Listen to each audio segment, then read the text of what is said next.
All right, so if you're just joining me now, we're getting right into some strength training exercises. We're going to talk about 3 different types of strength training exercises you can do to complement your hanging. But let's just get into one. First, some sort of inverted row. I can show a couple different versions of this, but I like these. These are SBT straps. You can get the yellow and black TRX straps. And then the other type would be on a Smith machine or some sort of bar. We'll do it in a second, where we rack up a bar and then we can do an inverted row underneath that. So let's just get into this example, and then we're going to talk about why we do some of these to complement our hanging. So I have these at home hanging from my rafter in my basement. So I just drilled a hole in one of my rafters. I put these through here. Gymnastics rings is the other great version to allow you to do this. All right. And so they're probably the cheapest option as well. 30, 40 bucks for gymnastics rings on Amazon, something like that. And then you can do these rows. So what I'm going to do, if I'm standing up straight now, I'm going to walk forward to about a 45-degree angle and then just straighten my arms out, keep my shoulder blades somewhat neutral, meaning I'm not going to squeeze them together, but I'm not going to just totally drop into this hang. My shoulder blades strength and health, my shoulder girdle health, and let's say control is key for healthy shoulders. So I'm going to be some version of this. If it's a little too tough, I can just come to a more upright angle and then knock out a few rows like this. All right.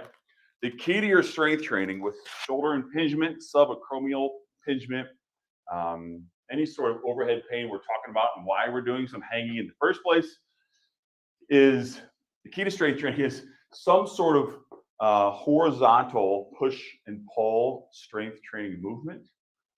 And then we want to maintain your ability to reach overhead. So we don't necessarily need to build a lot of strength overhead, or maybe better said, you need a strength to reach overhead, but you don't want to overtax that. We can maintain a lot of your pushing and pulling strength with something like a push-up or a row. So the examples today are going to be more rows. That makes sense. But then you want to work on hanging and just overhead reaches just to maintain this ability. So I like this row. The more horizontal you get with it, the tougher it is. So the further I walk underneath, the tougher it is. And then the other thing, when we talk about your pulling strength, you have a few joints. Your wrist joint is going to stay neutral. Your elbow joint is going to flex. Your shoulder joint is going to extend. And then your shoulder blades may squeeze together a little bit. We call that retraction. So we have all these joints working at once. Your shoulder blades, then your shoulder, then your elbow, then your wrist is staying neutral. All right, and so that's key, that shoulder blade especially, because if your shoulder blades aren't moving well, that can cause some shoulder impingement. My last question, maybe yesterday online, comment of my original video was about, well, my wife can only lift her arms to about 70 degrees. So if we call this 0 degrees, this is 90 degrees. If you can only get to about 70 degrees. The question is, are your shoulder blades beginning to move at all? So does it look like you get to about this point and then you begin shrugging as you go up, right? And that's what we're curious about as far as whether you're shrugging too much in order to compensate. So your shoulder joint may only get so far and you shrug the rest of the way. So that's where it's important to get some big shoulder rolls in. So let's do 3 shoulder mobility exercises. One is shoulder rolls, where what you're focusing on is your shoulder blades really moving around and up. And this is something I do with all my clients and patients, and they just say, yeah, they're telling me about their day, and they're just going to do this a few times. No, you really want to focus on pull your shoulders forward, and then up, and then around, back as far as you can, and then down. And then you can even do one at a time. I call these pistons, like my arm is out, and it's working like a piston. So I want to pay attention to, a little closer to the camera, what my shoulder blade is doing. So do I have the ability to go up with my shoulder blade, back, around, down, and can I get all around? And I can do this with my arm at my side if that bothers my shoulder. But that's going to help maintain your strength and mobility in your shoulder blade, which will then help support and maintain strength throughout your entire shoulder girdle and shoulder joint if you're having a problem using your shoulder joint. So an inverted row is great. If I go to another one, if you go to a gym, maybe you go to a dumbbell area, you'll either have straps, I'll do cables in a second, maybe you have some dumbbells at home.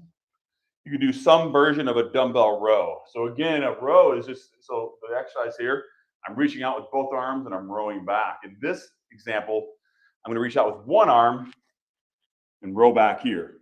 All right. So again, my shoulder's not going overhead. It's not going into these painful zones, but I'm still working all the muscles in my back and my shoulder in kind of a safer range of motion that's not going to bother that overhead pain that I get.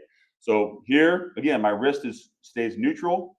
I'm going to let my shoulder blade drop a little bit. I'm going to pull my shoulder blade up to where my shoulders are square to the floor, and then drive my elbow back and get a row there. Okay. I have another video coming out about this exercise, but this is a great exercise to maintain your strength there. All right. And then one thing to think about, I'll show my other arm, is that in order to maintain strength here, you may say when you go into this position, this bothers your shoulder, you're impinged the shoulder. You don't want to kind of hang this way. You don't want to shrug up. When you get into this position here, you want to pull that shoulder. This goes for your planks too, even your push-ups. Pull your shoulder away from your ear. All right, and then maintain that position there. So now the force and the stress is more in my back versus up in my neck. All right, and if you don't have a bench, but you have a couple dumbbells at home, I can grab onto, let's say, a bench like this at home, stand in what we call a tripod stance. My feet are square, and I can get a row just like this. All right, so that dumbbell row, but make sure your torso is pretty horizontal. If you come up too more upright, it turns into a shrug and you almost end up bothering your shoulder. All right. So dumbbell row is a great exercise. One more bench exercise. If you actually, someone just mentioned the other day in the comments of my original video that they're actually going to buy Dr. Kirsch's book. So this hanging solution is all based off Dr. Kirsch's book, the orthopedic surgeon who recommended hanging because he had done several orthopedic surgeries and he just couldn't surgically repair a shoulder impingement the way that he wanted to. And then he went and began messing around on the monkey bars with his kids and could not do the monkey bars, couldn't break gait like he wanted to. That was painful. And he got into that position. He also recommends doing shoulder raises to the front and to the side. Do that within your range of motion, meaning don't go into a painful range of motion. Be very aware of kind of where you get and back down. Also try it if your palms at your side, you're going to raise up, do that. If you can bring your thumbs down a little bit, go up with your pinky side. That might cause more pain. That's usually the test for impingement. So try thumbs up. Can you go up with your thumbs up? How does it feel to go to the side? How does it feel to go like diagonally? We call that scaption, or straight flexion to the front. Try those different ranges of motions. I'm going to switch over a setting real quick, just in case. I usually don't get comments with some of these live videos, but just in case someone's on. All right, so the last raise, if you are doing Dr. Kirsch's program, you can try what we call a trap 3 raise, where I'm going to do some version of lying on a bench, and then I'm going to do a raise off to the side. So what it essentially becomes is kind of a diagonal position. And so instead of going to the front or to the side, I'm going to do a diagonal raise like this. This can be another great exercise. And what I'm thinking about is not as much raising my hand as I'm thinking about pulling my shoulder blade back and down, and that causes my arm to go up. So again, I'm focusing on my shoulder blade. That's a trap 3 raise, another strength training move you can try. All right. And then one more. So again, you can have some sort of gymnastics rings or TRX strap or inverted strap hanging at the gym. You'll find a lot of these by the pull-up bars and that. You might have dumbbells at a bench. And then the last example, let me move this over real quick, is going to be the cables. Where are the cables? There are the cables. All right. So I love the cable exercises. All right. So if you walk into a gym and you see something like this, a couple things you could do. I like to put 2 straps on. So these long handled straps like this, you'll see in a lot of gyms. All right. I got my video introverted. So what I might do is throw on 40, 50, 60 pounds, depending on the cable machine. And you can get a few rows where I'm going to stand tall, 1 foot in front of the other, and I'm going to row back. So again, if you can't reach to this position here, stay out of that range of motion. But you can still go here and build strength by pulling. And a pulling movement is not going to bother your shoulder joint as much. So every client or patient who walks in and says, my shoulder bothers me today, I want to be careful, I'm usually, my first thing is going to say, well, let's not do overhead movements. And if it's worse than that, then I'll say, let's avoid pushing movements, maybe just for a workout, maybe for a week, it depends on the severity of it. And then we'll talk about going to see the doctor to get a little better better diagnostic picture of it. All right, but I'm going to stay with something like this. Couple keys here. Stay nice and tall. All right, you're not going to slouch into this. And then I'm going to draw with my shoulder blades back and down and then row. I don't want to shrug up like this. If I shrug up, I sort of disconnect my core. I'm going to bother my shoulders a little bit versus stay back and just get a row here. All right. This can also be performed with a rubber band, wrapped around a doorknob, something like this. And I like this angle. You can bring it down and make it more horizontal. You can do it with one arm or two arms. So a standing cable row is one that I really do a lot of. All right. So just to go here, stay tall and pull. If you want to stay with a squared stance, I can just do that row like that. All right.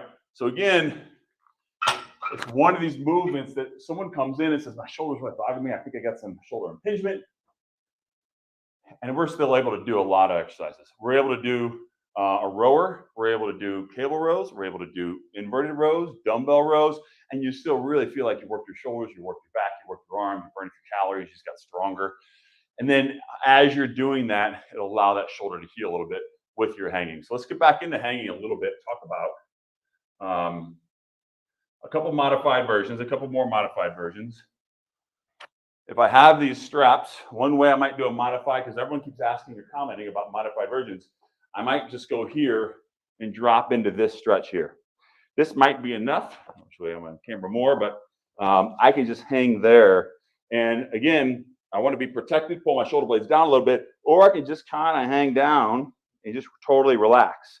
So I might just hold that 10 seconds, 20 seconds, flatten my back, take a few deep breaths. That's just a good hang. I'm going to do that with the majority of my clients over the age of 65. All right. And then we may do a few things. I might get my lower back involved, or I might switch my hips to the side, one way or the other. If I get a little feisty, a little advanced move, I might walk out and hang forward. All right. I don't recommend this to everyone. Really listen to your body, but I can go here. I can open up my shoulders this way, and I can just hang in this position here. Get my neck kind of neutral, my chin tucked, and I can hang there and just kind of loosen up this way. All right. And walk down further and further. But this is after doing quite a bit of hanging in these different positions to loosen up my shoulder and shoulder blade. All right. So that's a little bit more advanced versus just some sort of modified version.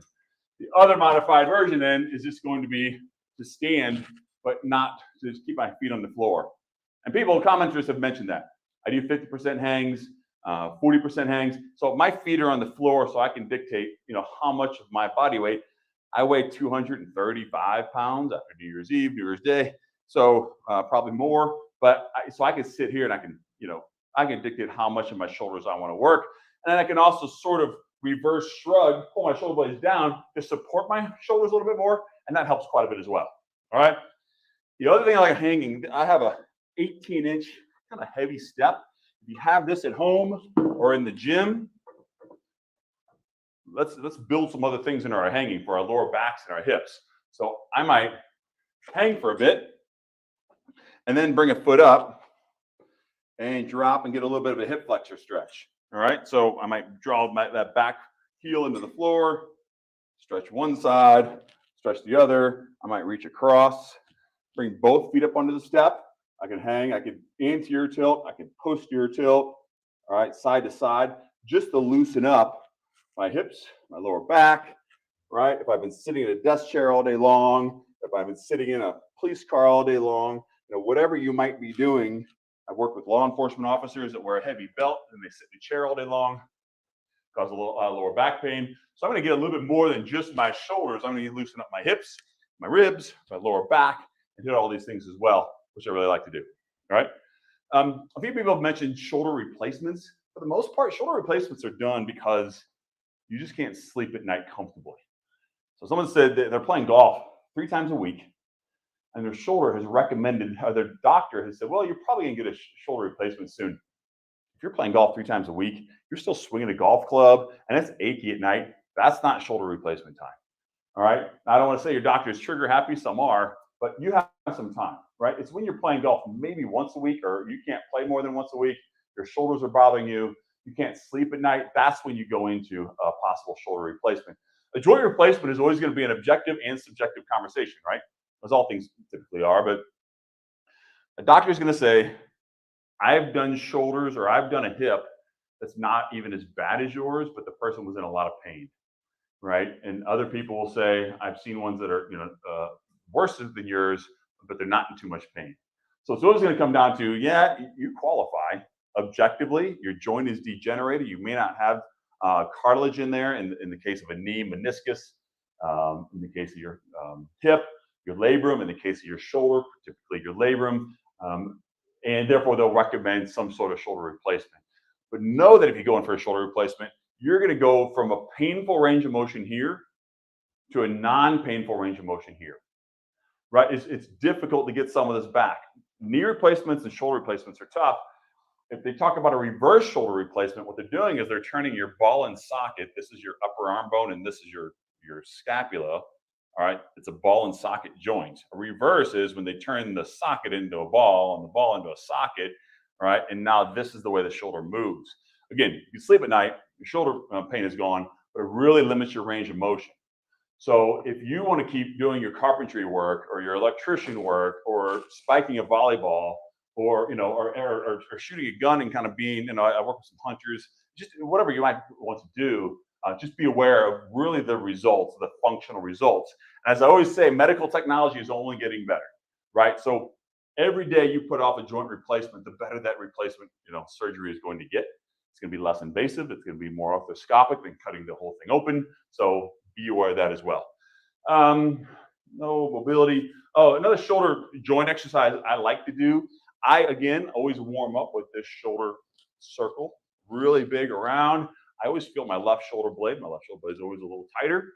I'm going to go there. And then I'm going to start kind of low and think about I can just rotate my wrist and forearm, then my elbow, then my shoulder joint, and then my entire shoulder girdle. Right. And so I work this with, just be aware of how your elbow feels, how your shoulder joint feels, how your shoulder girdle, meaning your shoulder blade. And then I could even turn my head. I'm going to use everything from my fingertips through my neck to get that mobility back. And I can, when my pinky's up, I'm looking this way. I can also turn it around, and which is a nice nerve flossing exercise as well. It gets the nerves moving that connect my neck, that control your arm.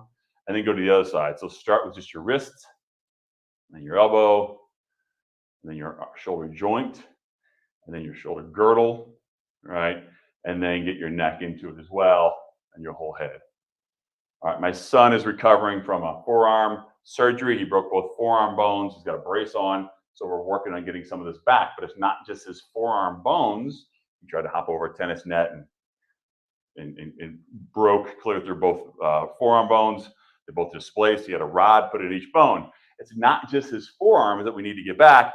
It's his entire shoulder girdle that's going to be affected. So we're doing movements like this that affect his wrist, his forearm. Because a lot of times, if you have shoulder impingement, you're also going to have medial elbow pain. You might have some wrist pain. Maybe some neck pain. You're always going to look upstream and downstream from these areas. So that's why we work out all these exercises. All right. So you've been hanging for a while. Hopefully, that gave you a few ideas. Modified hangs, different types of hangs. If you have any questions, please comment below. What kind of gym you're going to? What kind of straps you can hang from? Some people have bought these big rubber bands in the past. I always have them hanging. It's another way to get some of this hanging movement. I can put this around my wrist, walk away, and I can hang like this. I can stretch different ways. I can do that shoulder mobility and that rotation work while I have some distraction in my joint, so I can provide a little traction rather. I can just relax there, feel that traction through my joint, and then I can go through and get some of that same rotation as well. So I like these straps as well. Otherwise, this is my workout. I was planning my workout anyway, and I thought, I got 3 more comments on my primary video. Check out my hanging solution video on Dr. Kirsch's book. Try out the book. Listen to your body, right? A lot of people who are doing this are people who have gone to physical therapy, and maybe they've done some rotator cuff work, maybe they've done some ultrasound, electric stim, and it's just not producing the results they want, and they're looking for some other solution. They're trying hanging, all right? But it's just not as easy as just hanging from a bar. Don't hurt yourself. Do a modified hang with your feet on the floor. Do an angle that you're comfortable with. Go a little higher, go to a full hang, right? And then you can work, you just work into doing 0% of your body weight, 20%, 30%, all the way to 100% to where you can swing, you can hang. All right. Again, listen to your body. All right. Otherwise, I'll leave it with that. Comment below. Thank you so much for watching. I'm going to continue posting videos going into the new year. Happy New Year. We're going to be doing a lot of weekend warrior videos. Or if you're in your 40s, 50s, 60s, you still want to play golf, still want to play some rec volleyball, training for a 5K, these videos are for you. We're going to be having some superset series videos. So how do you create compound exercise groupings? How do you mix mobility into your strength training workouts? All those and more on Dave Reddy. I'm Dave Reddy. Thank you so much. I'm going to get out of here. I got to get my workout in before I get home to the kiddos. So thank you. God bless. And I'll see you next time.